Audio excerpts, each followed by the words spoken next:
Good morning, everyone. Alex Hart here, and today, April 6th, we're going to go over the baseball games that happen on April 6th.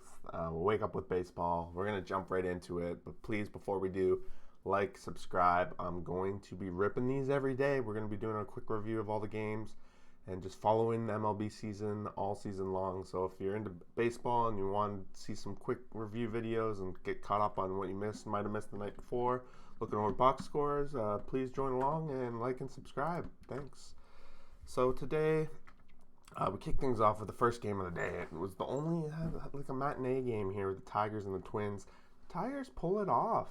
They come off with a 10th inning win here, walk-off win at home, so they're very happy. And guess who it is again? It's Mr. Badu. He's all over it again after hitting 2 home runs now. He comes in, pinch hits, and hits a walk-off home run for the Tigers. So that's very awesome. Nelson Cruz hits his 3rd home run of the season in this game.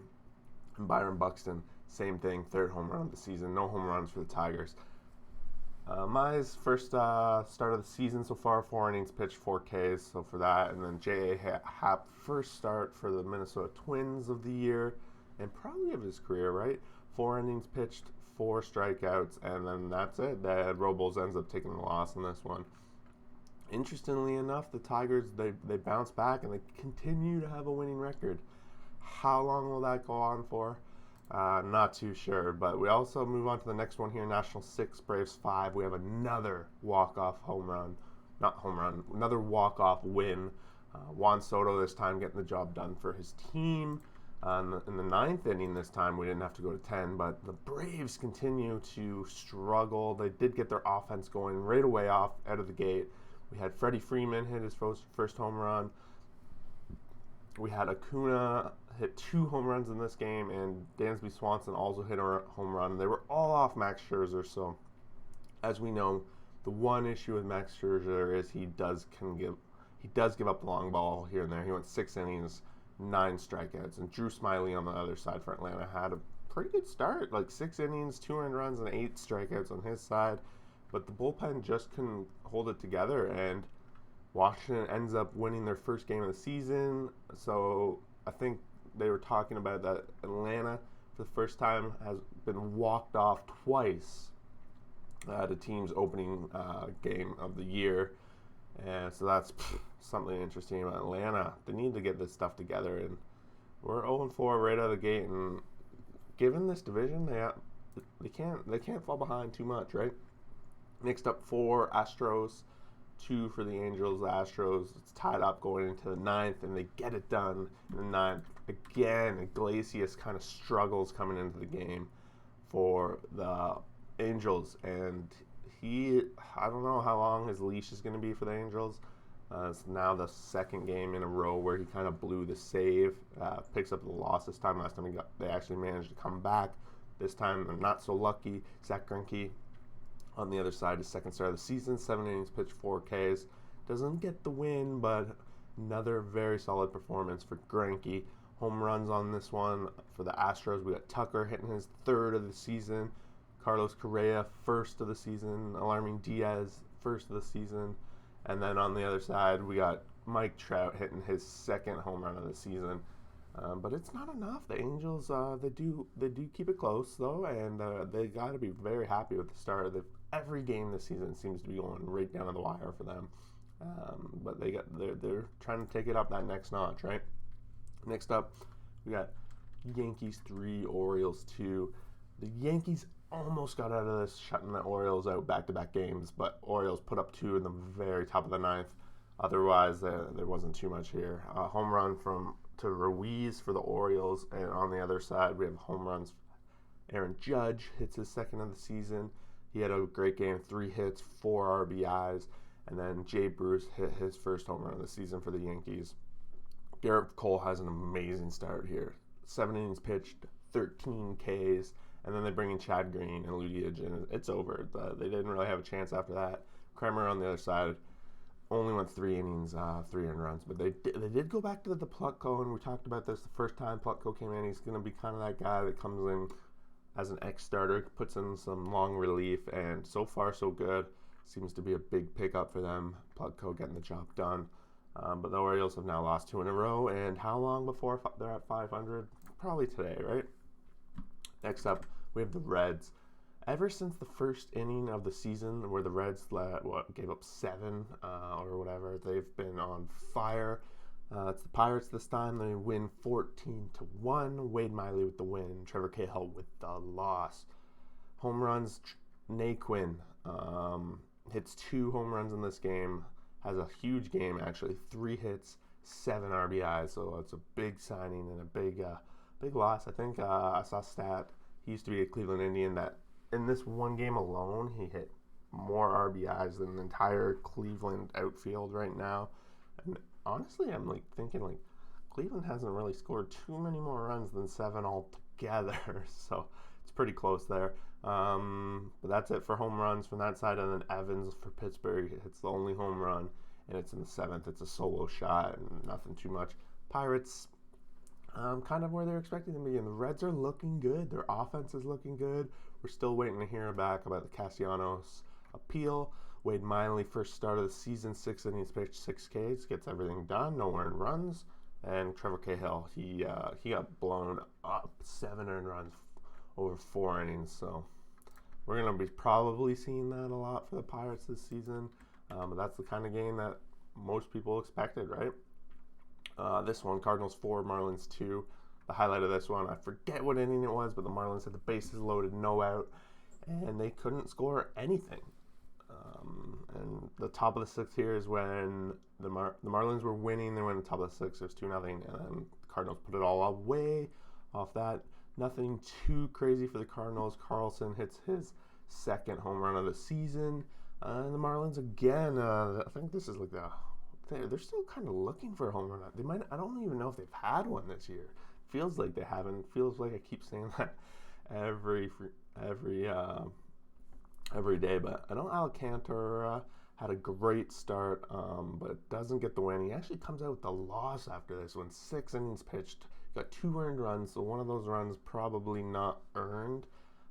10 Ks. So overall, that was great. Gant on the other side, 4 innings pitched, 4 Ks, and nothing too crazy. But the bullpen comes in for the Cardinals, shuts the door, and only gives up 1 earned run. It looks like overall the Gant probably gave up a run, but no earned run for him. So I'm not sure what happened there. Maybe if you watch the game, let us know. But I haven't been able to watch every game, obviously, so I don't know what happened there. Moving on, we got the Mets picking up their first win of the season, 8-4, handing the Phillies their first loss of the season. And it was really they were leading, I guess, looking at the box score, they were leading the whole game. They're up 2-1, and then they put up a big 7th inning here. And that was pretty much all she wrote. Harper goes 0 for, I think Didi Gregorius hits his first home run of the season for the Phillies. And on the other side, Domingo Smith, Pete Alonso both hit their first home runs of the season. So the Mets are 1-1, and they're getting their season going. Marcus Stroman, good start. Not 1 earned run over 6 innings. Pretty good. It's all they really need from him. And then coming in from there, the bullpen, they give up a couple runs, but they already had enough of a lead, so it was all good. Chase Anderson on the other side, Phillies, putting out their 5th pitcher in the rotation.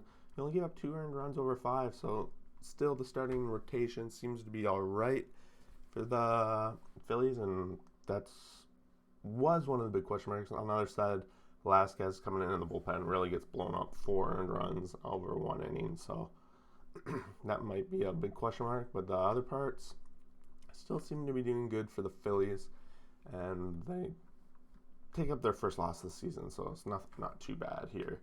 Now we got the longest game of the season so far. Red Sox 6, Rays 5. Went 12 innings, and as we can see, there was a total of 5 runs scored in extra innings. Home runs, we got Vasquez for the Red Sox, and no home runs on the Rays side. So the Rays do drop to a losing record, and Boston has now won 2 in a row. So that's pretty great, I think, for Boston fans out there, right? Glass now had another great start for the Rays, but I think as the games go longer, the Rays get more trouble. They do have a solid bullpen, but a lot of it relies on their pitching, right? So 6 innings pitched, 9 Ks for Glass now.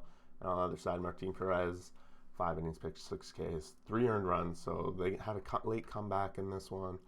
Run in the 8th, a run in the 9th, and then a run in the 11th. So the bullpen for the Rays just couldn't close the door on this one. Next up, we got the Milwaukee Brewers picking up a win against the Cubs here, 4-0. So the Cubs get 1 hit this whole game. And flashbacks to last year, the Cubs seem to have some offense issues every once in a while. And right now, it's not looking like they've been really putting up a lot of runs. They did have the Pirates the first series. And again, if we look at the Reds game today, 14 runs, the Cubs didn't come anywhere close to that. So Milwaukee had basically the first inning of this one, Travis Shaw hit a 3-run home run. They didn't look back. They added one more in the 4th. Again, a Navarez home run, his 2nd of the season. And Freddie Peralta, 5 innings pitched, 8 Ks. So the Cubs striking out quite a bit here. Did give up 4 walks, so that's something to look at for next time for Peralta. On the Cubs side, they got Alzolay. I didn't even know this guy was starting coming into today. 5 innings pitched, 4 Ks. He gets a loss and he gives up the home runs, right? 2 home runs, and that's basically all of it. Right here, we do see Yelich. He got 1 hit, so his average does slightly go up and 1 walk. So his average is climbing up. We're going to continue to keep an eye on Yelich. On the other side, we have some issues. Contreras averages, like this, the averages for the Cubs here are just not good at the top of the order here. Chris Bryant is the best in the entire lineup at 250. So they have some work to do, right? This one, Rangers 7, Blue Jays 4. Tanner Roark's first start as a Blue Jay doesn't go super well. Gives up quite a few home runs, 3 innings pitched, 5 earned runs, only 2 Ks. And after that, the 1 earned run in the bullpen for the rest of the way. But the Rangers did their damage early. Dunning on the other side had a pretty good start. They expected him to really just pitch short innings, but he went 5 and struck out 6, 1 earned run. So that's a great start for him. And like I said, there was a lot of home runs for this one for the Rangers. Nate Lowe hit 2 on this one off Roark, and they're both off Roark, the first and the 3rd inning.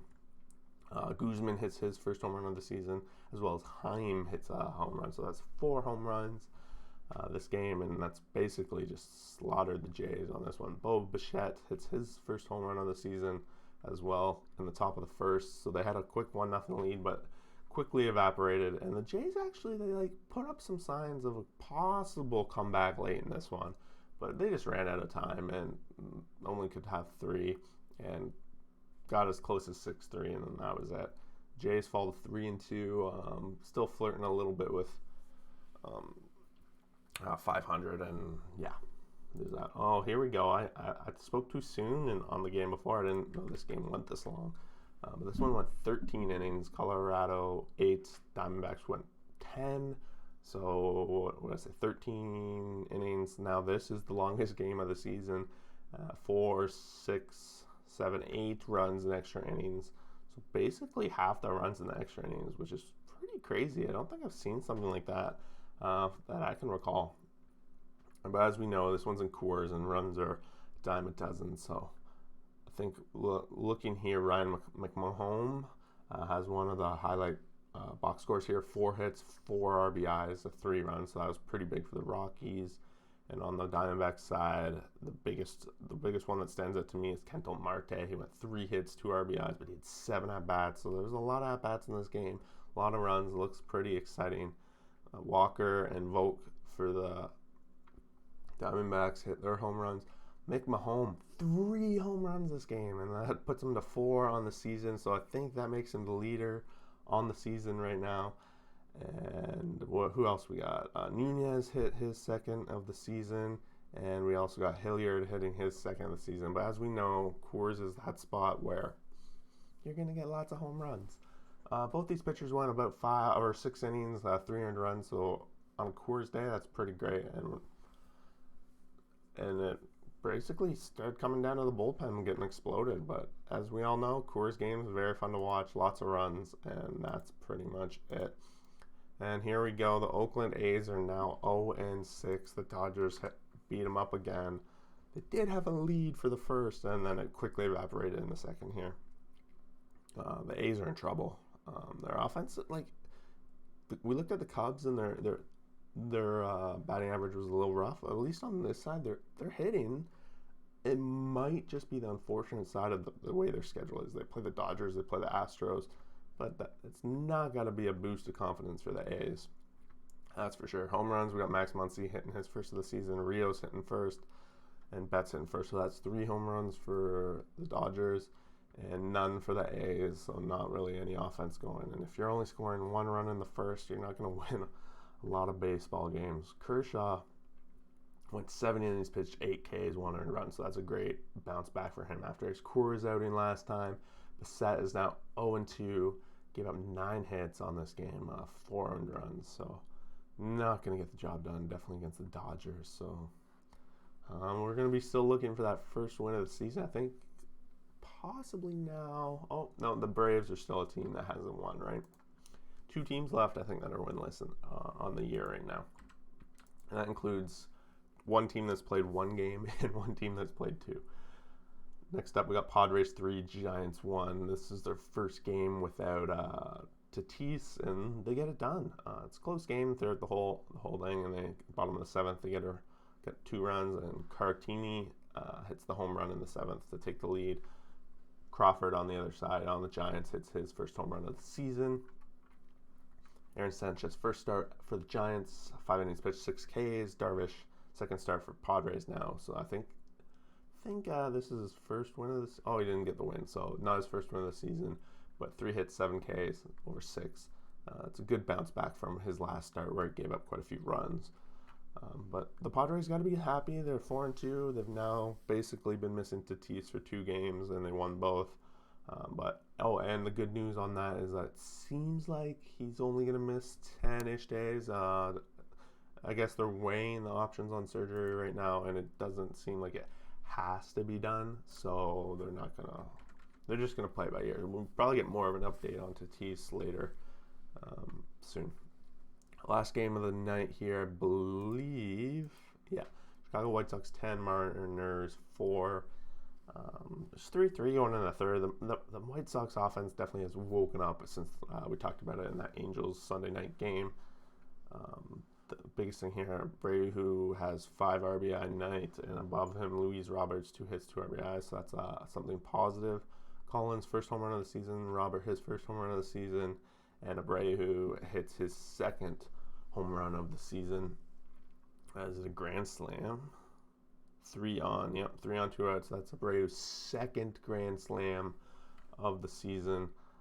And they get it done against the Mariners. So they're back to 500, and watch out, they're probably not going to look back too much on this one. The Mariners, as expected, not the greatest team so far this season, but they do have some people that are doing good right at the top of their order. Franz is batting .333, he had another 3-hit night. Hanier's batting .318. Good starts for them. They didn't have any home runs, but Paxton's debut only goes 1.1 innings, so that's, don't know, he must have left something happen there for sure. 2 Ks, 1.1, we'll have to look at that. Giolito, 5.1, 10 Ks. Let's look at the wrap here. It must be something to do with Paxton, right? Forearm strain abruptly into Paxton. So that's not good. Paxton's always had some issues with this kind of thing and injuries and he's back in Seattle, and they were excited to have him back, and now he's out. So, wow.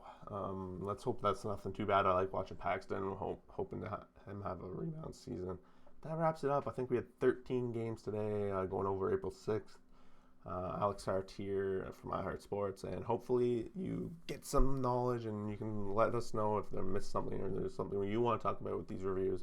But I try to do them quick because there's lots of games and no one likes to watch 30-40 minute videos about these games, right? So thanks for watching. Like and subscribe. We'll see you for the next video.